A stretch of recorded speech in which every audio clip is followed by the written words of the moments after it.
ஜோஜோ apple juice குடிச்சிட்ருக்கு காலையிலே.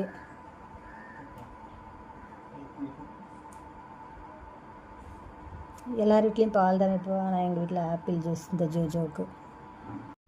ஜோஜோ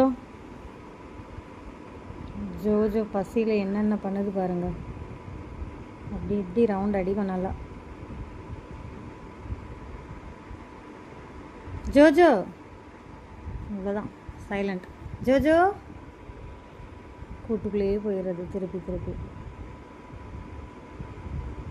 so இந்த கூடு அதுக்கு ஒரு அதோட ஹவுஸாகவே ஃபீல் பண்ண ஆரம்பிச்சிட்டுன்னு நினைக்கிறேன். எப்போ பார்த்தாலும் கொஞ்ச நேரத்துலேயே அதுவே உள்ளே போய்ட்டு அது பாட்டுக்கு போய் படுத்துக்கும், டிஸ்டர்ப் பண்ணாது. ஏய் ஜோஜோ இங்கே பாருங்க.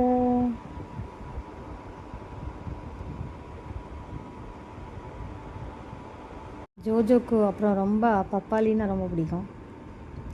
அது எனி டைம் இது வச்சா மட்டும் நல்லா சாப்பிட்டுட்டு இருக்கும். சாப்பிட்டு அது பாட்டுக்கு போய் படுத்து தூங்கிடும். பிரச்சனை இல்லாத ஒரு பெட்டு இது.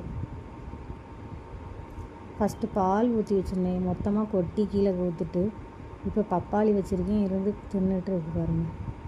அது போயாச்சு. இனி நான் நவுண்ட அப்புறம் அதுவே வந்து சாப்பிடும். ஜோஜோ ஜோஜோ போயிடுச்சு, அப்செட். ஜோஜோ என்னாச்சு, வேண்டாவா?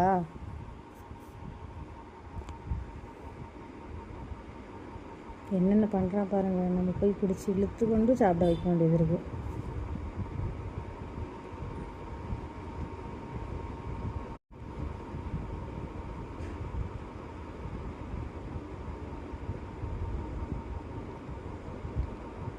ஜோஜோ எப்படி சாப்பிட்டுட்ருக்கு பார்த்தீங்களா? உங்களோட பெட்டுக்கு என்ன நேம் வச்சுருக்கீங்கன்னு கமெண்ட் பண்ணுங்கள். இங்கே ஜோஜோ எப்படி ஏறி குதித்து விளையாடிக்கிட்டே அலையும். இனி நான் தள்ளி போனப்புறம் அதுவே மெல்ல வந்து சாப்பிடும். இந்த பப்பாளி ஃபுல்லாக காலி ஆயிரும்.